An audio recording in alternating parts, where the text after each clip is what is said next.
Hello guys, welcome to my channel. இன்றைக்கு நம்ம வீடியோவில் எல்லாருக்கும் ஃபேவரட்டான கேசரி, ரவை கேசரி எப்படி பண்ணுறதுன்னு பார்க்கலாம். வீடியோக்குள்ளே போகிறதுக்கு முன்னாடி இப்போ தான் நம்ம சேனலை ஃபஸ்ட் டைம் பார்க்குறீங்கன்னா மறக்காமல் சப்ஸ்கிரைப் பண்ணிக்கோங்க. அப்படியே பக்கத்தில் இருக்க பெல் ஐக்கானையும் கிளிக் பண்ணி ஆள் கொடுத்துக்கோங்க. எல்லாருக்கும் ஃபேவரட்டான ரவை கேசரி எப்படி டேஸ்டியாக யம்மியாக பண்ணுறதுன்னு பார்க்கலாம். அதுக்கு முன்னாடி ரவை கேசரி செய்ய தேவையான இன்க்ரீடியன்ட்ஸ் என்னென்னு பார்ப்போம். ரவை 100, ஜீனி 200, தண்ணி 300, நெய் 3-5 டேபிள் ஸ்பூன், முந்திரி பருப்பு 10-15, டூட்டி ஃப்ரூட்டி கொஞ்சம். ஃபர்ஸ்ட் நம்ம முந்திரி பருப்பை வறுத்தெடுத்துக்க போகிறோம். அதுக்கு ஒரு பேனில் 1 டேபிள் ஸ்பூன் நெய் ஆட் பண்ணிக்கோங்க. நெய் நல்லா சூடானதும் முந்திரி பருப்பை வறுத்து எடுத்துக்கோங்க. முந்திரி பருப்பு கொஞ்சம் கலர் சேஞ்ச் ஆகி ப்ரௌன் கலர் வந்ததும் அதை தனியாக ஒரு பிளேட்டுக்கு ட்ரான்ஸ்ஃபர் பண்ணிடுங்க. அடுத்து பேனில் இருக்கிற அதே நெய்யை யூஸ் பண்ணி ரவையை வறுத்து எடுத்துக்க போகிறோம். ஒரு 3 to 5 மினிட்ஸ் ரவையை நல்லா வறுத்துட்டு அதையும் தனியாக ஒரு பிளேட்டுக்கு ட்ரான்ஸ்ஃபர் பண்ணிடுங்க. அதே பேனை லோ ஃப்ளேமில் வச்சுட்டு நம்ம எடுத்து வச்சுருக்கிற 300 ml தண்ணியை சேர்த்து கொதிக்க விடுங்க. இதோட kesari colour powder 1 teaspoon add பண்ணிக்கோங்க. இது ஆப்ஷனல் தான், சும்மா கலருக்காக தான். உங்ககிட்ட இல்லைனாலும் பரவாயில்ல, இதை ஆட் பண்ணிக்க வேண்டாம்.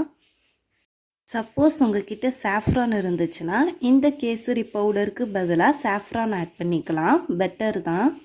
தண்ணி கொதிக்க ஸ்டார்ட் ஆகும்போது 2 ஸ்பூன் கோல்டன் வின்னர் ஆயில் சேர்த்துக்கோங்க. வெறும் நெய் மட்டும் ஆட் பண்ணி பண்ணோம்னா ரொம்ப திகட்டும், அதுக்காக 2 ஸ்பூன் ஆயில் ஆட் பண்ணியிருக்கோம். இதோட 1 ஸ்பூன் நெய்யும் ஆட் பண்ணிக்கோங்க.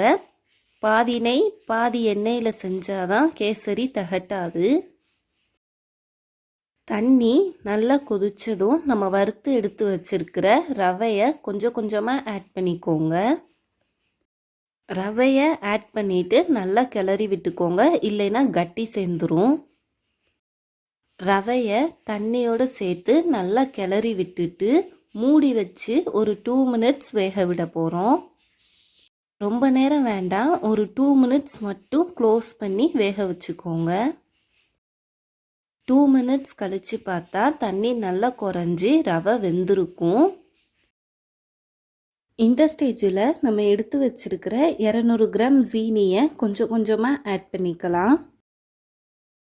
ஜீனி மெல்ட் ஆக ஆக நம்ம நல்லா ரவையை கிளறி விட்டுட்டே இருக்கணும். ஜீனி ஃபுல்லாக மெல்ட் ஆனதும் நமக்கு கேசரி கன்சிஸ்டன்சி கிடச்சிரும். எனக்கு இந்த போர்ஷன் தான் ரொம்ப பிடிச்ச போர்ஷன். கேசரி நல்லா மின்னுது, பார்க்கவே நல்லா கலர்ஃபுல்லாக டெம்டிங்காக இருக்குது.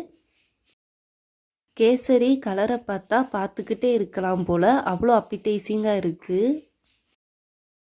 இந்த ஸ்டேஜில் 1 டீஸ்பூன் ஏலக்காய் பொடி சேர்த்து நல்லா கிளறி விட்டுக்கோங்க.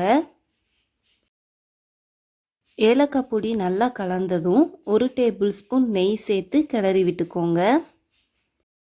அடுத்ததாக நம்ம வறுத்து வச்சிருக்கிற முந்திரி பருப்பு, டூட்டி ஃப்ரூட்டி ரெண்டையும் சேர்த்து நல்லா கலந்து விட்டுக்கோங்க. உங்களுக்கு முந்திரி டூட்டி ஃப்ரூட்டி ரெண்டுமே பிடிக்காதுன்னா நீங்கள் பாதாம் பிஸ்தா எதுனாலும் ஆட் பண்ணிக்கலாம். இப்போது ஃபைனலாக 1 டேபிள் ஸ்பூன் நெய் சேர்த்து நல்லா சுருண்ட வர மாதிரி கிளறிக்கோங்க. கேசரி அடியில் ஒட்டாமல் இந்த மாதிரி நல்லா சுருண்டு வரணும். இப்படி வந்ததும் ஸ்டவ் ஆஃப் பண்ணிடலாம். அவ்வளோதான், டேஸ்டியான கலர்ஃபுல்லான கேசரி வீட்டிலையே குயிக்காக 15 மினிட்ஸில் ரெடி. நம்ம கேசரியில் முந்திரி பருப்பு, டூட்டி ஃப்ரூட்டி இதெல்லாம் ஆட் பண்ணியிருக்கோம். ஸோ கேசரி சாப்பிடும்போது நமக்கு டேஸ்டியான ஒரு க்ரன்ச்சி ஃபீல் கிடைக்கும். இந்த மந்த் ஃபெஸ்டிவ் மந்த்து வேறு, ஸோ கண்டிப்பாக நீங்களும் வீட்டில் ட்ரை பண்ணி பாருங்கள். ரொம்ப சிம்பிள் ரெசிபி தான்.